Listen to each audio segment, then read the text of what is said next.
Hello, my name is Adam Curcio.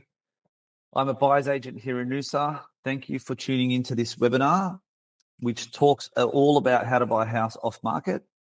I'm just going to share my screen so that you can see the presentation. So here we go, how to buy a house off market.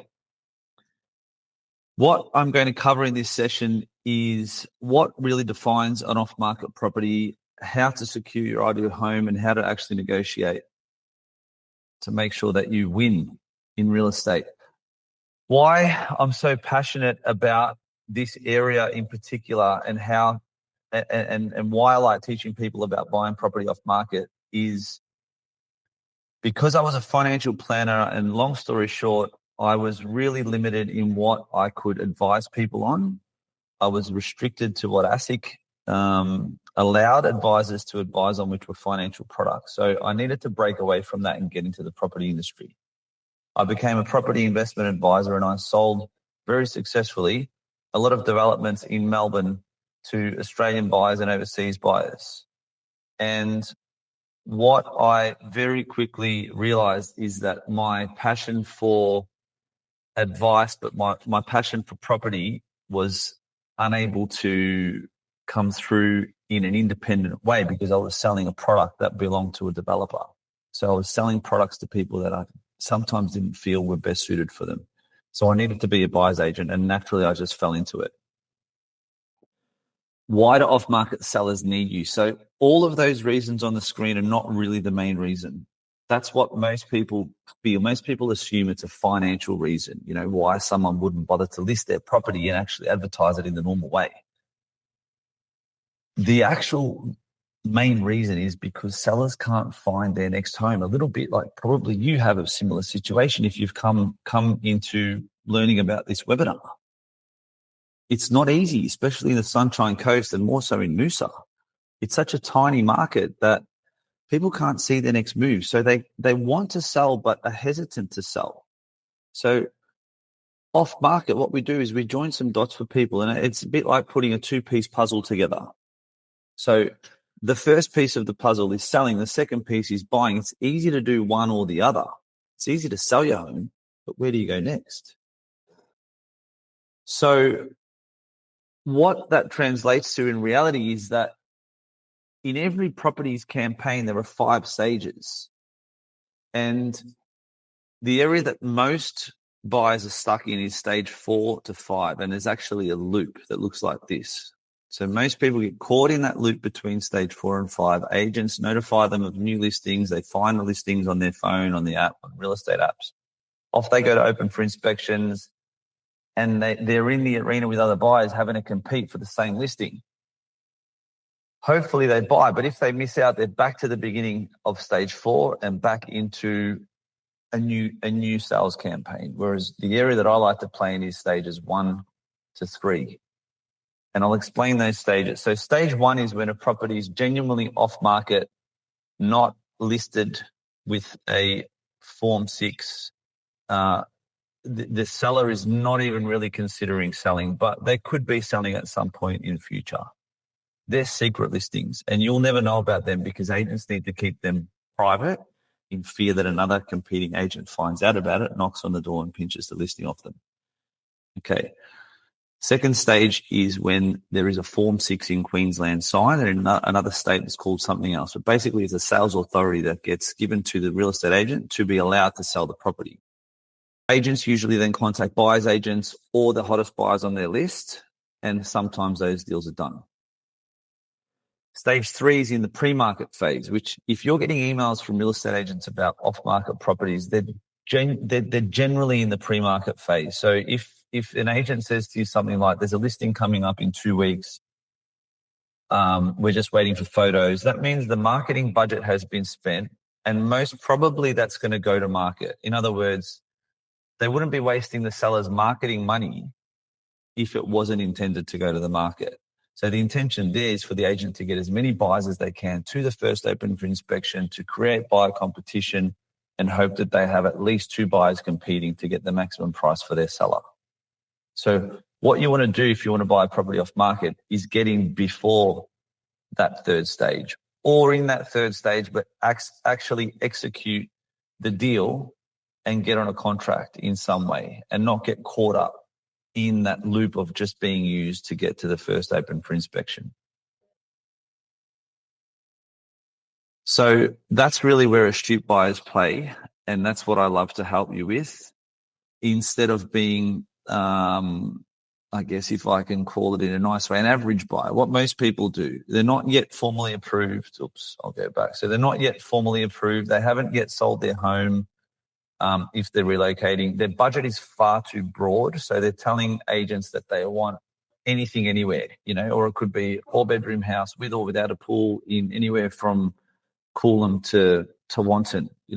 That's not really a brief. No agent's going to go out of their way and risk wasting time or wasting their time or wasting one of their sellers' time on an inspection for you off market if your brief is that broad. And there's a few other reasons there. Keep in mind that sales agents obviously work for sellers. That's why they're called sales agents. The general term in the market is a real estate agent.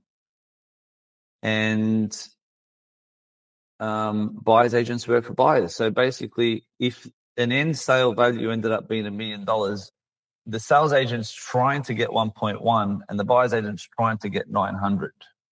Okay, and probably without a buyer's agent, the sales agent would get 1.1. So our goal is to level the playing field. How to not get ignored. All right, so if you're a serious buyer, just talk about Noosa for a second. There's 200 sales agents just in Noosa, and some of them have got massive databases that go all the way up and down the coast and even to Brisbane in various offices. So how do you get noticed? And do the agents really want to invest time in you? Like, what makes you so special that they're going to go out of their way for you when their clients are really sellers? That's just something that we do, obviously, as buyers agents. We help you to get noticed because you're registered. And for every listing that you can see online, or for every agent who's working out there, there's probably another 10 or 20 off-market opportunities that they've got. In other words, prospective sellers that they're talking to who need to sell at some point in future. And that represents, going back in time, about 30 to 40% of sales which happen off-market. So this is what we do as buyers agents. We help you to be astute, okay? We help you to get ahead of the game and beat the competition. How we do that is this. We get your brief out to all sales agents. We're nice to sales agents, so we're not competing with sales agents. That's a really important point. We're not out there knocking on doors to try and get sellers directly for you. And if any buyer's agent says that they're going to do that, I don't believe that's the correct way to go, because sales agents don't want to know about competition, okay? As soon as we do that, they'll chop us out. So we need to be working with agents. We tell a consistent story without giving all of your negotiating cards away, so that they believe your story, that you are a genuine buyer.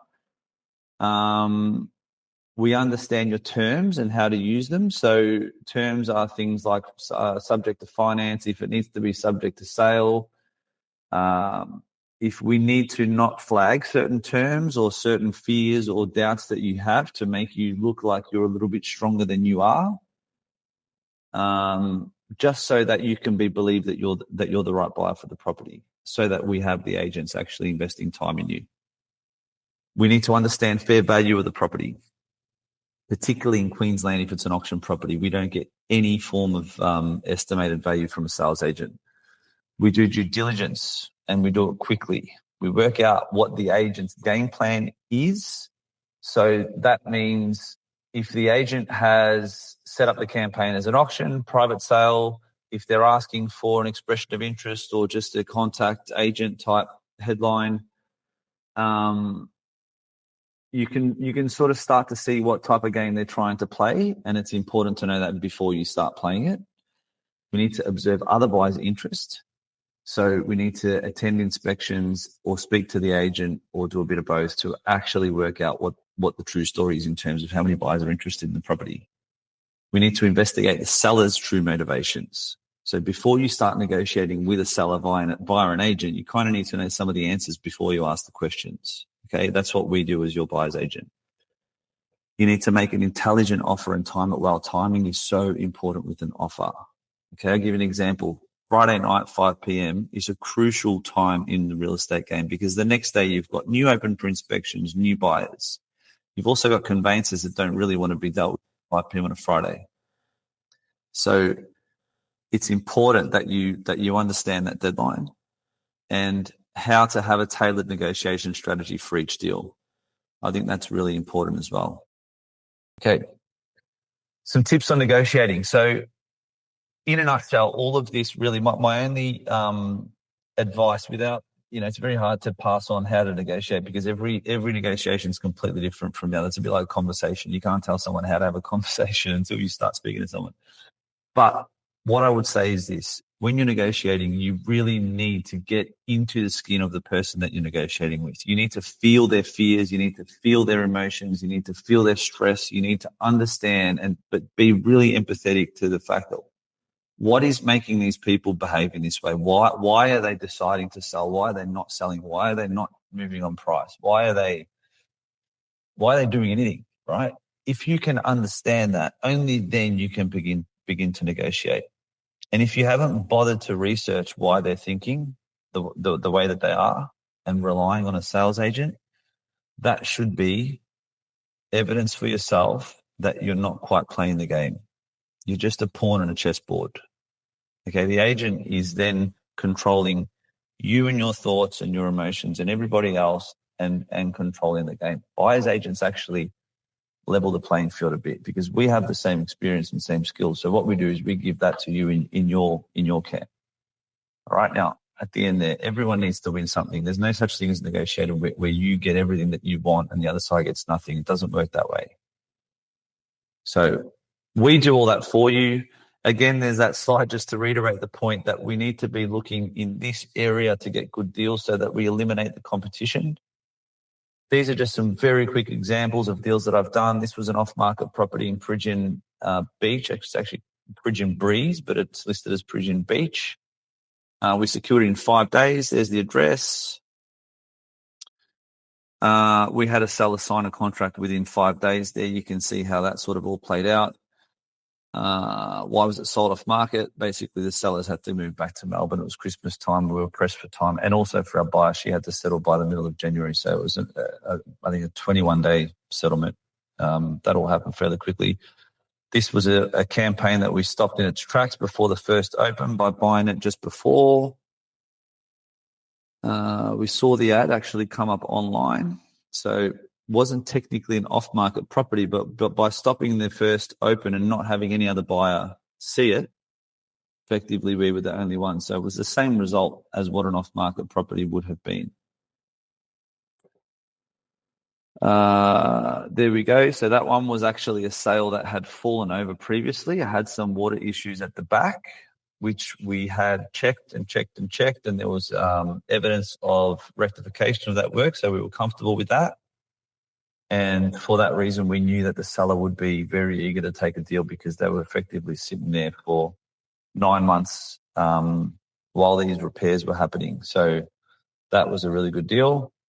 And this is an example, by the way, not everything has to happen off market. This is one that was on market, other end of the spectrum, right? At the end of the campaign where the buyers all got burnt because the seller wanted too much, was an unrealistic price expectation. In the end, obviously, two things change in a campaign. Either you've got to bring the price down to sell it, or they've just got to be prepared to wait for a buyer to come along. Now, naturally, these people had to move on, so they dropped the price. We were there. I stayed in touch with the agent the whole time, and I guess with the relationship that I have, we were able to knock that one over. So that was a great deal. Here we go. That happened sort of after 6 weeks. We secured it of no offers. And an overpriced property. So I'd love to hear from you what your biggest takeaway from all of that was. If you have any questions, you're welcome to email me. My email is adam@cursioproperty.com.au. If you do send me an email, I'm happy to share with you a free buyer brief template. That's something that you can use if you want to try and do this on your own without help. It's a great tool to actually get the message across to real estate agents and have them understand your full story, because most people just send a very quick brief of bedrooms and bathrooms and a couple of suburbs, and That's what everybody's doing. That's not enough information. So I can show you how to actually prepare a proper brief, and you can email it to a few of the agents that you know. Otherwise, you're welcome to book in a call with me. There's a link there that you can go to, or just send me an email and we can organize that. That's probably the best way to learn more about what it is that I do and see what your brief looks like and how I can help. I also send out a monthly list of off-market properties. So if you subscribe to that by the website, you can see what very high-level information I send out on properties. And then obviously if people are interested in one of them, we can drill down a bit further. But thank you very much for watching this short version of my webinar. Stay tuned on my website. If you do subscribe, you'll see that I also run other webinars where I talk about a range of things like how to sell and buy at the same time, or if you are selling, how to find a really good agent in your area and what things you need to look for when you're negotiating a deal with a real estate agent to be the one to sell your house. But happy buying. If you're relocating, I hope your move goes smoothly and stressless. That's what I love to do, eliminate the stress from property dealings. And I'm, as you can probably tell, super passionate about this. I love this industry, and I hope we come into contact with each other very soon. But thank you very much for watching. Cheers.